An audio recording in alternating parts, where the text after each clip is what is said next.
Prince Nimom no nankasa ewu nipadua mu I believe me believe me bucket to amnete me believe me namfo wo me nchen beku we mo gyegina yese obi frame an oporokai papa me hu said na when accident I'll be very careful that day than say Bible back in catch me.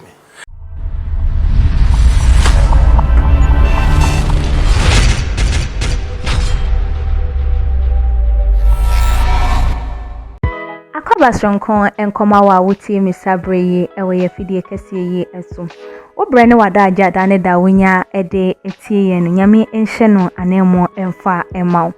na odofo enei ye busa se inti so o Kristo ni ehe ena wugidie ewo wugidie ewo nipa mu anase wugidie ewo tworosem no emu ena mene wo kasa eye sofo panyin ai sofo ayeyaye nim no wagidin pa eye Kyiri Abosom wodi nsem bi aba batu eye edwa na ne nsem no ni nkyire mu akyese wodi egu eye apono eso na no nam so ama Kristofo dodo na ebusa nsem ede efa eho ebusa se enti so we oye nyame nipa na eno na nam so ama ebinu kasa Bible ne kan ye se dua na ba ena wodi behunu eye dua kro no ebia enie ena sen eye Osofo Kyiri Abosom Kyiri manager so wono de o believe in people around him more than say o believe in the Bible. Now o kan same way ebra na chese wone yeni abema yem papa abeku santana etwetwe nkomo ewo atu eso na nensem a wodi egu eye apono eso ne de odofo ese wani ensese ye kan ede etwe wo Kyiri na chese se ne bucketwa na busua anase womo eben no oji womo di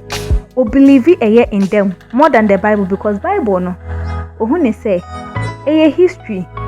although ninsam a wo kan nyina so o make eye reference to the Bible but ohu ne say eye history ade eye history ade eye like as a actually dey ato honum they said eye nim say ye akon ahodo a ekoso enyoma dodo na esiye etetere kom ne nyoma akokoso during Rollins breyen ya mama mehunu bi kwame nkoma breyen ya mama matu esu ebienu sa na ohunu se Bible no so ye den etie into ye history into one no believe in that o believe in abusua anase won ma wo matwa ne ho edi ehia na no nam so amadodo na ebusa se into so way oye nyame nipa anase wo ye konfo anase den odofo yanko ni nkonko tie eye Osofo Kyiri Abosom nsem a wodigu eye apono eso about ni believe anase nioma wogidie ene de onji emfa endi yanko tie no emfa emra ye ba ye beto aso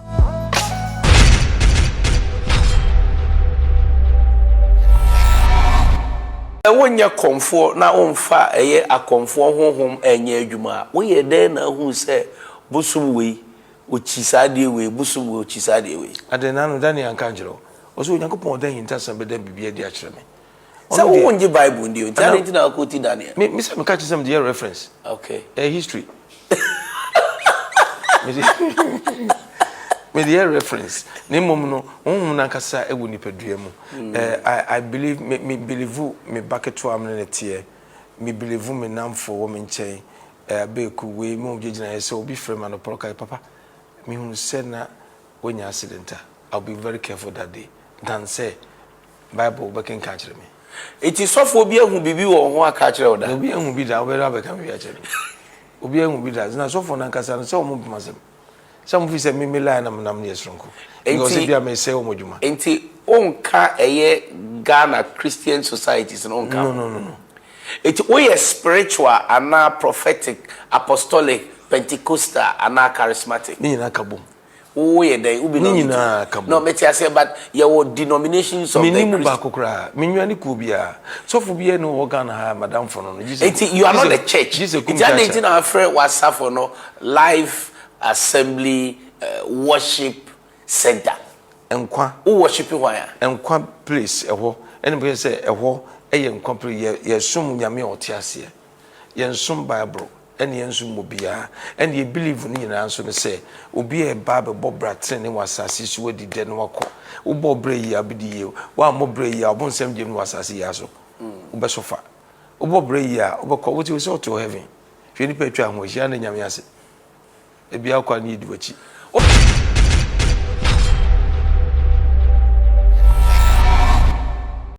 Eni esede eye papa yi ede ne nkyeremu aba begu apono so ede ama eye yen na makwakotie aba eno na kyese sabre yi ede wama obi ehunu ni gina ye anase biaye a onu no ogina ede ekasa na eno nam so ama agentwe dodo na akoso ewo eye comment section hono na abaya ni din ede eye golden inspire or say why sometimes this issue of anyone just waking up from his or her sleep and claiming to be a prophet or prophetess pisses me. Why should we live in a world with many prophets with different ideology about the same doctrine they all claim they believe and hold to? Why should one prophet or a prophetess claim it will be a rainy day and the other claim it will be a shiny day on the same day? Why should one prophet claim a part of some doctrine he or she is holding is fake and the other claim all is true? Why should to be continued? And yen sama wode eba na just go besa to us because no maybe wo hono ma wonte ase asofo yi mo ba mo si an Bible ya na mudidi eye mudwuma na enso so no obi timi de nsase ne buka sem me yonkun we de wono de ne Bible no odidi dwuma no wono ne de ne de emfiri nyame ba me de efiri nyame criteria ben ena wodi gina so hunu se ne de ne emfiri nyame ena de na wonsusu di gina so hu se wonsusu de ne efiri nyame na anyimbia obi fire ni nyame no na obi gina ho no mo ana na obi etimi ehunu se we de oboa we de eye ampa kwasi eyisi ede eba we say precisely so nobody can restrain what God wants his children to see and know.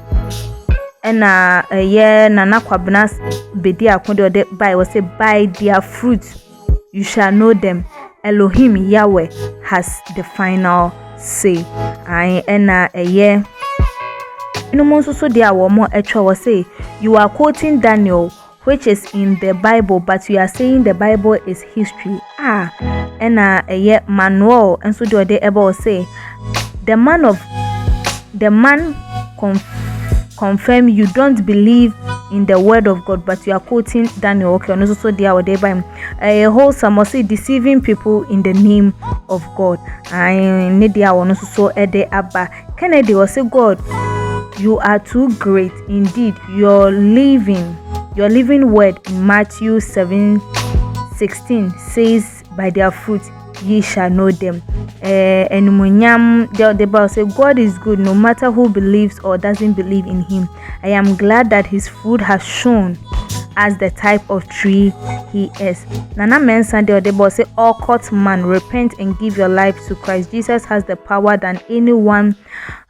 and all the power has given unto him. I want to so idea and no intimi mfre will be a year awkward because wunim to me and I say there will be a year ni juma and I will be a kana sem kekenu so no ntimi engina so emfa enjeje no because ye Bible man no maybe no mo ho no mo a wo mo ana wo mo ne asofo ni binam no ho ni se enye right nanso so no nyame animu no na wo mo de wo mo etene de manum no nam so ma ebinum kasa de tie asofo binum ni ye bia no mo fu se entwe ye anadi kanfo binum ni ya no mo fu se entwe ye nam so ma wo mo nya asotwe no nti no ho ma ye nhwe eniso nyame na oye atimuafo no ene betimi ebu atense de ese na efata ene ese de Abosom ede ne nsem no egu apono so na wachitwemu eno no sene ebinum nso so ete asie esi efa ena omo nso so ede wo modie aba beto ho no mo so sen ena won nso so wodwini eden ene wugidie se wo ye Kristoni na Bible no mpo se ma ye mfa ye ho entu nipa so nipa betimi adi wo hwama na nipa bedi wo hwamo na enei ebinomo enje saa tworo no asem no enie na enu nti no mo de wo mo ho emom etu eye nipa so no de na eka ede echo eye bre no ene ye wo mu no na ye ka ye bre no kampo na no ne de hin no ensam de ebi wo ho ebi hihye ho minim se ebi ho no ma wonya aya anka bebusa enu nti na akwanya wo ho se wo de wo comment no ebeba ababeso yen na bre so say yesa tena eye egwema ya bobo ho apensem eye ensem no emu na adomu esuko na de ensem no akwakwakwotwere de eda enu nti like videos na share na follow yen on all the social media platform no eso media ene ekia sikapa akamo